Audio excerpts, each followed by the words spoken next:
Hello, my 101 subscribers and fellow Marvel Cards enthusiasts. And let me also welcome any other YouTube content traveler that may have stumbled across this video. I am Scandell, and this is Scandell Cards and Comics, where I talk about, you guessed it, cards and comics. But more specifically, today we're going to be talking about Marvel cards. Today I have a special treat for you, as I will begin taking us on a journey back to the year 1992, where we'll be revisiting one of the greatest non-sports card series ever released by Marvel Comics, and that is X-Men 92, produced by Impel, art by Jim Lee. Today I will be focusing my fascination on not the front of the cards. No, we will be talking about what's on the back of the cards, where I will entertain and delight all of you, I hope. I'm going to switch cams here. Boom. And you can actually see here, this is a fun treat. This is actually my binder back from when I was a child of my X-Men 92 cards. Now, many of you might remember seeing these. What's super awesome about the cards is that they're just so dang colorful. That is why, honestly, that and the art being so awesome, that's why I love this set so much. They're just really gorgeous and vibrant, and hot pink and blue doesn't get much better than that, right? You guys know how I feel about the set. I'm constantly raving over it. One of the best Magneto cards of all time, right there. Deadpool rookie card, right there. That's right. And again, the art's fantastic. And to be clear, today we're going to be talking about something special on the back sides of the cards. And I'm going to put my binder away here. Let's see. Wow. Here we go. 1 second. Right, beautiful front cards. But now what we're going to talk about is the back of the cards. And the back of the cards are jam-packed with interesting facts and stats.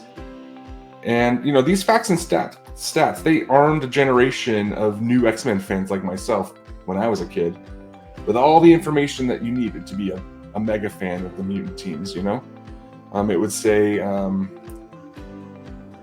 there's just so much information back here. It's no secret that the writers on decade-spanning successful comic books, they did struggle with finding that balance between onboarding new readers with the need to know history and context of the back issues, while also simultaneously not boring longtime fans with repetitive information. And, being 8 in 1986 myself and many others were an entire generation of potential young comic book readers that Marvel found difficult to migrate over to their books. Every time I tried to read a comic book that looked interesting, I always felt like I had no idea what was going on. Even on page 1, I felt like I had just started in the middle of a storyline that I didn't quite understand what was going on. And by the last page, I could barely muddle through the fragment of a storyline that was given to me, and I ended up having more questions than answers. The books and the stories lacked a well-defined entry point for readers because they were serial comics, continual stories. Spider-Man comics were slightly more straightforward than X-Men, what with a single primary protagonist, a beautiful supportive girlfriend, and a villain of the month that needed thwarting. X-Men, with its deep bench of heroes and villains and intricate storylines, felt impossible to grasp for me when I was a kid. So what's my point here? You must be wondering. Well, whether intentional or not, Marvel trading cards were an extremely effective mechanism for picking up new fans like me. Remember, this was a time before the internet. Us kids had to glean our fandoms off from toys and from TV, films, and comics. And even weaving those sources together left gaping holes of cohesive information, regardless of, regarding like these franchises. At the age of 8, I could identify Captain America and Iron Man, certainly, but I had no idea who they were. And that's where these trading cards come in. And that's kind of what I want to talk about a little bit.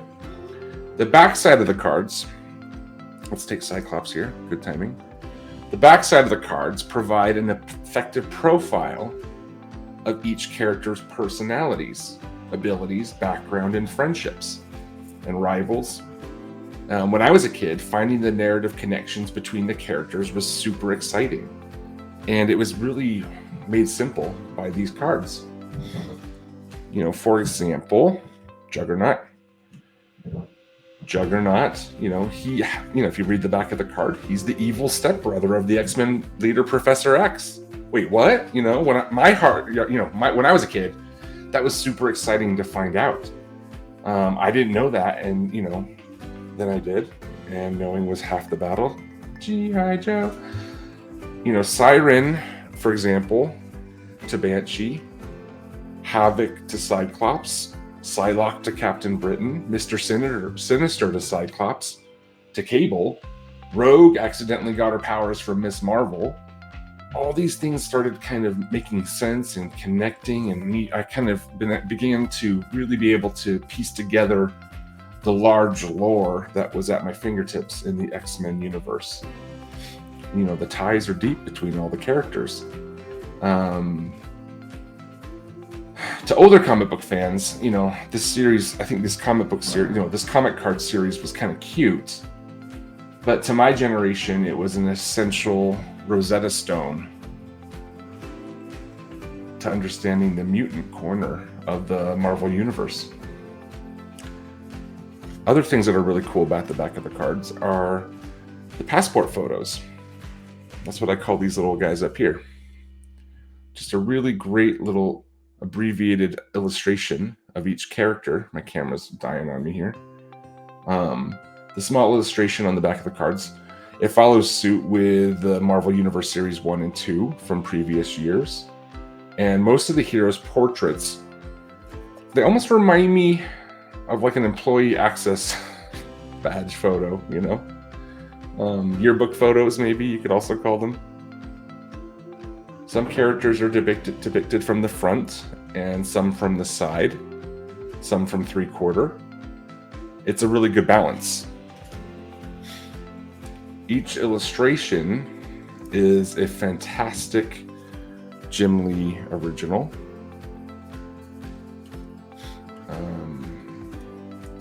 And Jim, I think he really does show off a lot of his skills here as he manages to maintain a distinctness to each character's facial features. Which, to be honest, isn't always a constant strong suit of Jim Lee's. Sometimes his characters do blend together, but I feel like on this set in particular, he did a great job. The details are fantastic. Let me find another one of my favorites, if I can. Now, you guys might be wondering, why is he tossing these cards about so haphazardly? Well, it's because, honestly, I have probably about 30 complete sets of this series in my closet, so I'm not that worried about the condition of them. I really want to look at Jean Grey. I can't find her anywhere. You would think I'd know the number of them. Here we go. Don't get bored. Entertain yourselves while I look. 1 second. Here we go. Rogue. No, she's before that. Everything got kind of scattered about. 1 sec. There she is, Jean Grey. Again, the details are fantastic. Jean Grey in particular seems so emotive. Especially when I was a young kid. I looked at this photo and I was like, oh my gosh, she looks like she's feeling so much, and she looks so, serious. It's a softer side of Jean. She's still serious and determined, but she still looks kind of youthful and innocent. It's really cool. The villains seem to be enjoying a quiet moment as well as they're posing. I guess, they're posing with their favorite villain photographer. I don't know what's going on. Who's taking these photos? Still, they're so fantastic. I love this. Again, as a kid, you see Sauron on one side. Oh my gosh, it's a pterodactyl man. And then to see him in the back, you start to wonder, start to wonder immediately, what's his deal? How does this happen? How does he transform?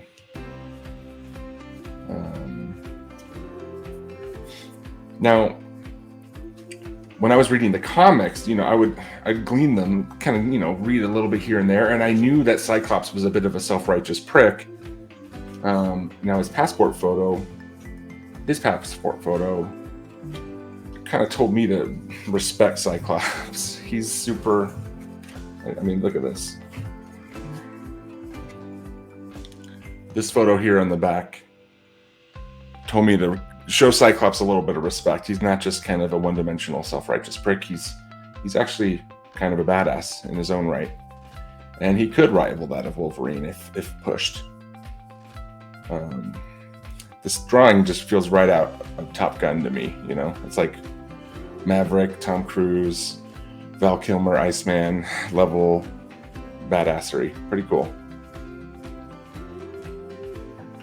And let's find another character. Strong guy. Let's go with Nightcrawler. Here we go.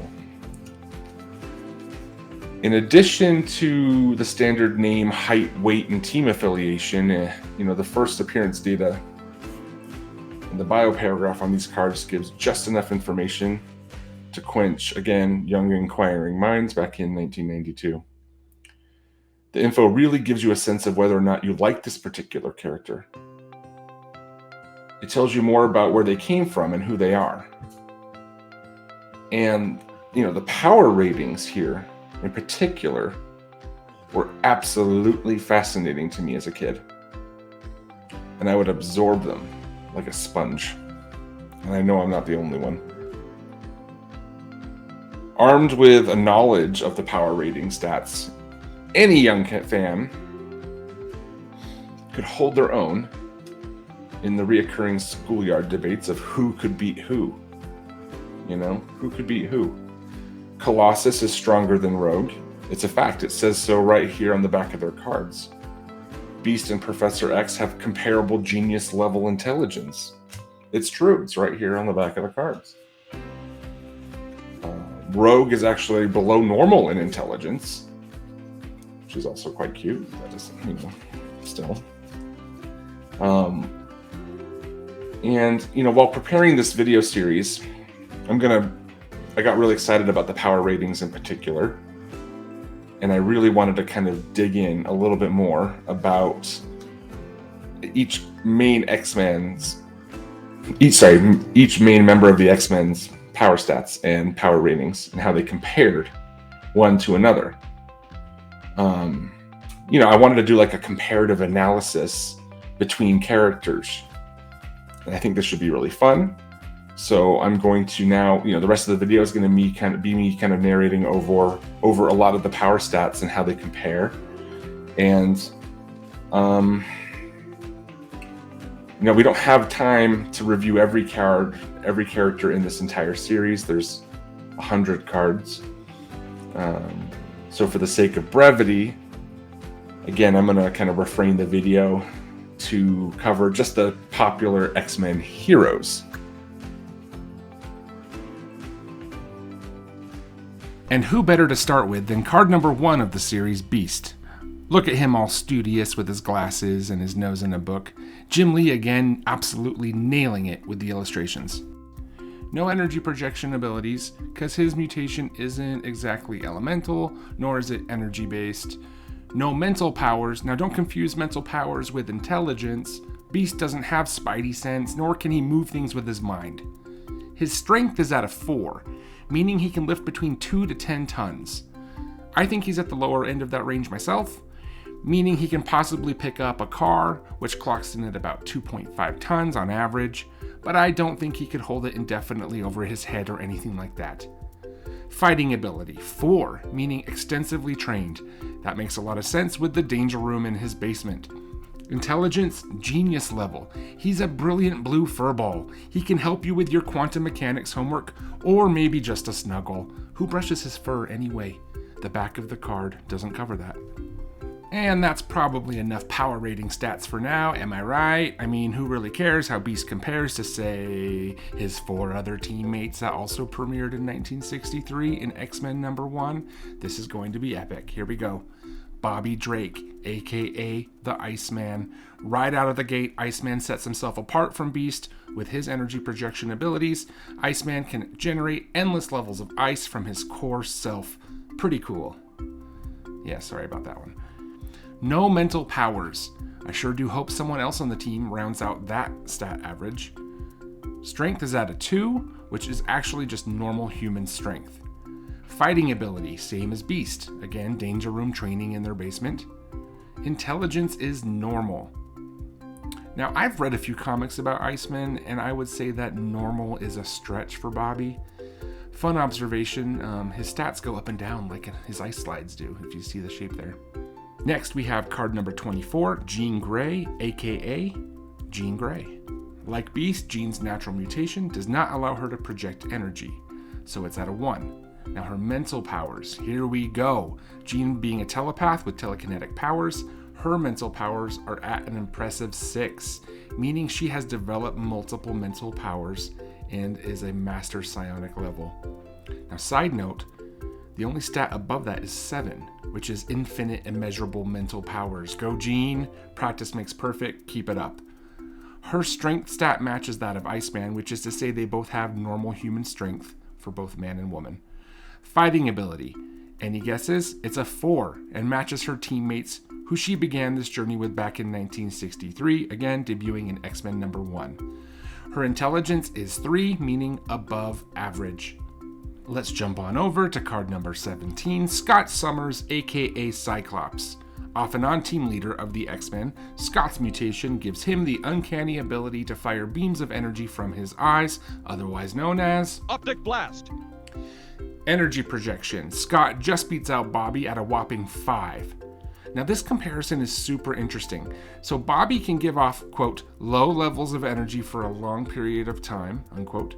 Scott can give off, quote, high levels of energy, but for a short period of time, unquote. Long distance runner versus short distance sprinter. Debatable talent levels, but the fact that Scott's energy is stronger, even if for only a short time, it's considered here to be at a higher strength. Sorry, Iceman, but I think you can be his wingman anytime. Mental powers. I would have assumed Cyclops is at a 1, meaning none.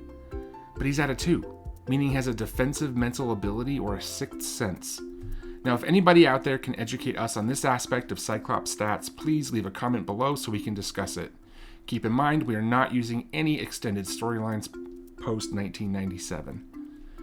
Now, with strength, fighting ability, and intelligence, Cyclops is actually toe-to-toe with Bobby, which I don't exactly agree with, because I think Cyclops, he's like a master tactician. He's like a master strategist.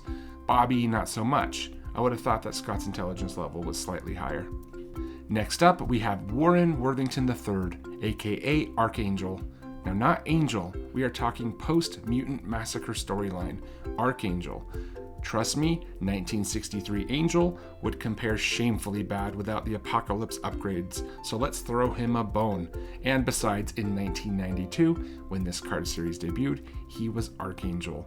For those of you who don't know what happened to Angel, but do like to watch deep dive Marvel nerd stat YouTube videos like this, a super evil mutant named Apocalypse shaped the defeated Angel into a servant of death, and infused his wings with razor-sharp metal feathers that are actually coated with paralyzing neurotoxin. And these wings actually allow him to fly faster than the speed of sound. All of this information can be found, of course, on the back of the card. Energy projection level is at a 3. It's because he can actually hurl these neurotoxin-coated metal feathers with deadly accuracy, thus warranting this high stat. Now, interesting enough, as you can see, Warren's remaining stats match 1-to-1 with that of both Cyclops and Iceman. So, looking at these stats of the original X-Men's overlaid together, it's really interesting. You can see that all of their fighting abilities converge at level 4.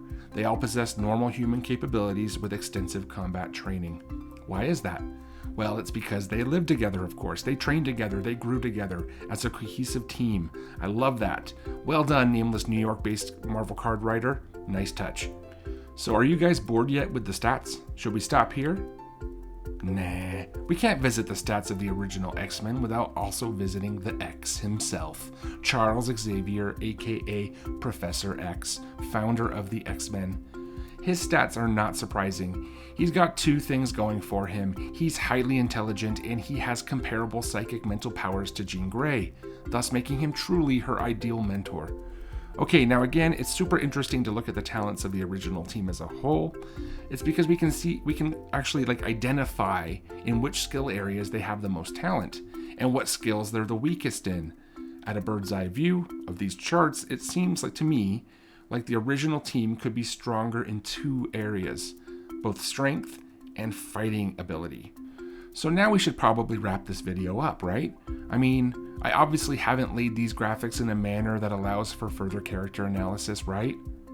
Wrong. Let's continue. Let's highlight a few more fan favorites and add the stats of the second wave of X-Men that premiered 12 years after the debut of X-Men #1.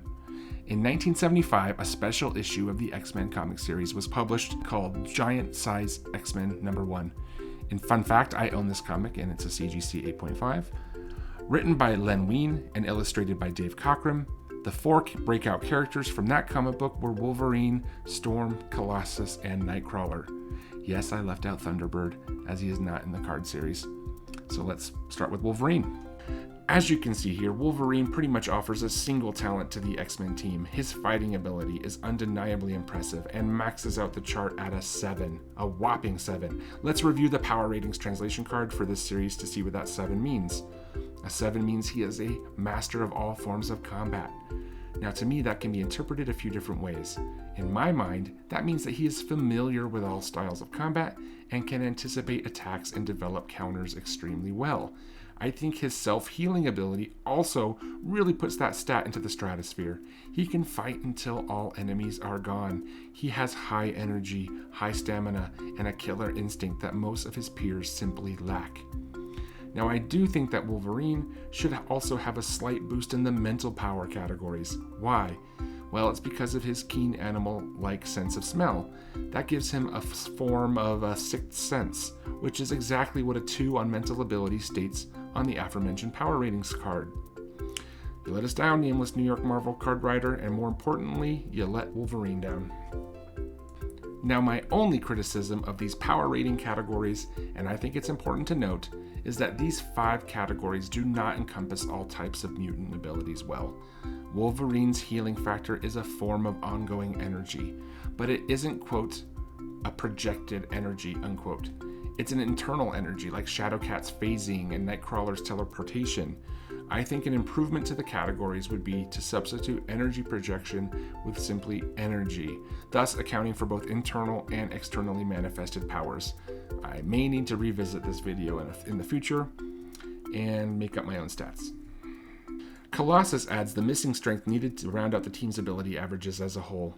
At a whopping 6, he can lift between 50 to 100 tons. Now, physics is not exactly a strength of mine, but I do immediately question how that can be measured, since hypothetical objects of that weight do not have the internal structural strength to hold together while being lifted. Most objects would buckle under a single point of stress, no? Whatever. I actually love Colossus. He's fantastic. And as a side note, you can check out my 3D depiction of him on my Instagram @Scandell. My goal was to fill the square composition with as much Colossus as possible. You can check out him and many more of my 3D depictions of the X-Men team here. All strongly influenced by Jim Lee and this particular card series. Moving on, Nightcrawler notably adds to the group's fighting ability average. And Storm, as you can see here, with her ability to control the world's weather systems with her mind, has a mental power capability that matches both with Professor X and Jean Grey. I think myself and most fans really underestimate that fact. It's so impressive. Now wait a second. Storm and Jean Grey's power ratings are identical in every category. Mind blown.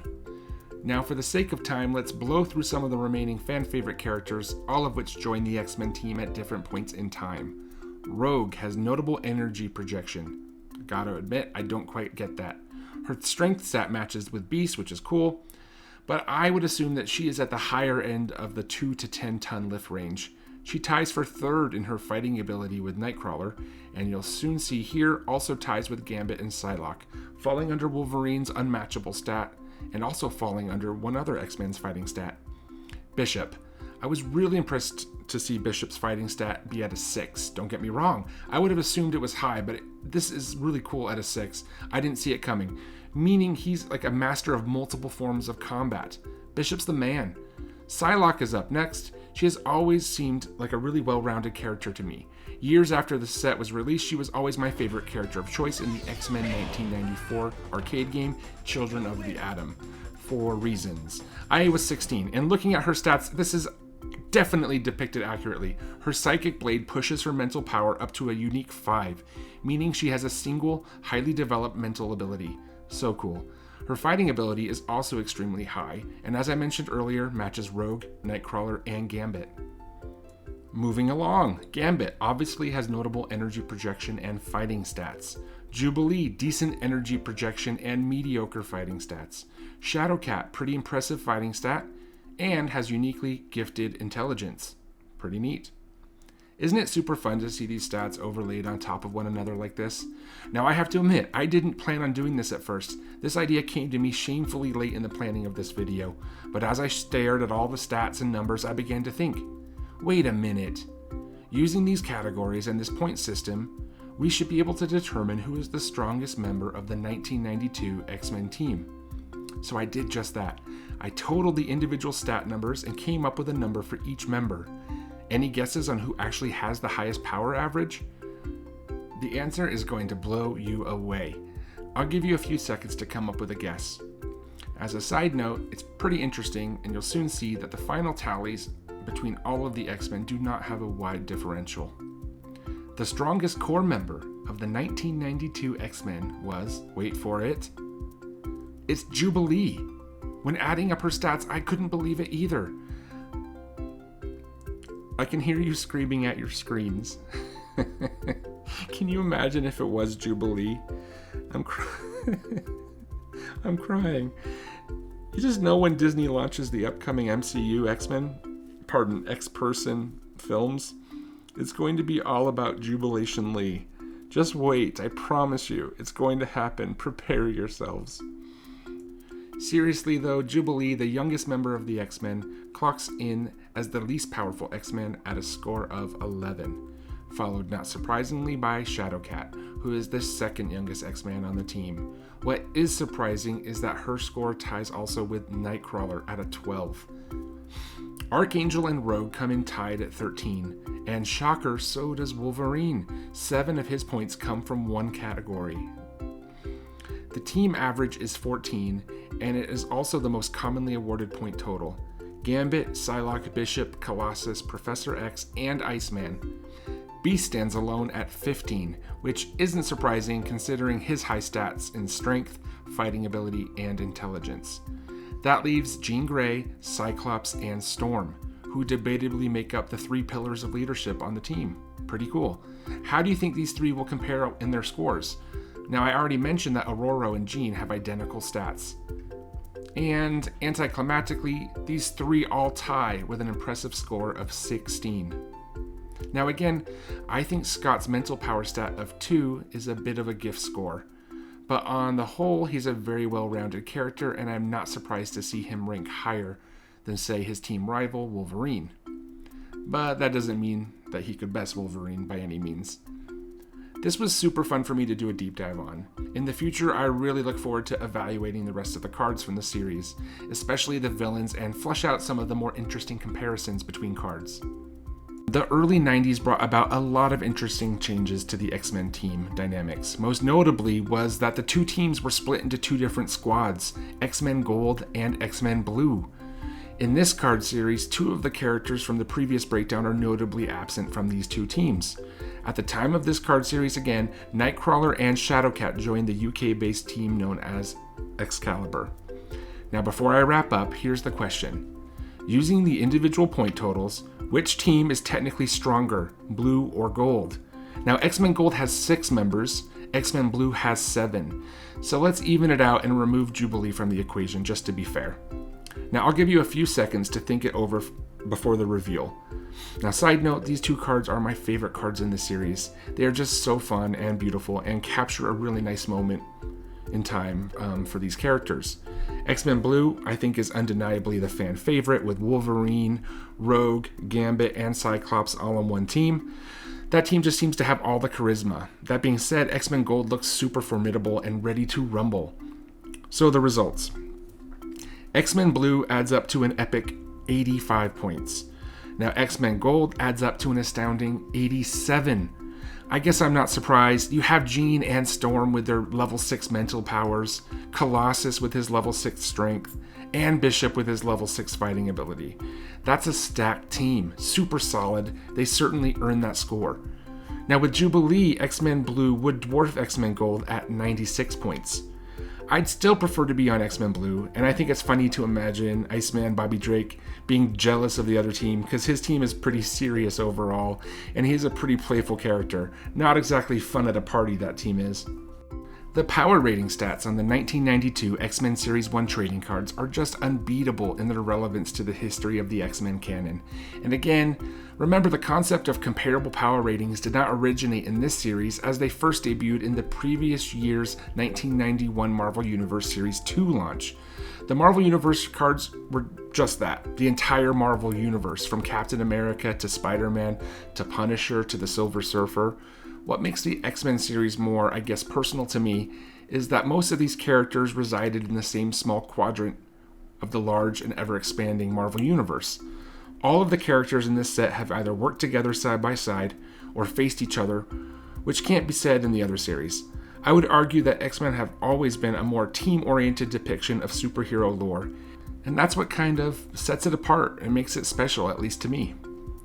Thanks for watching, and as always, don't just love superheroes, be a superhero, be kind, and help others.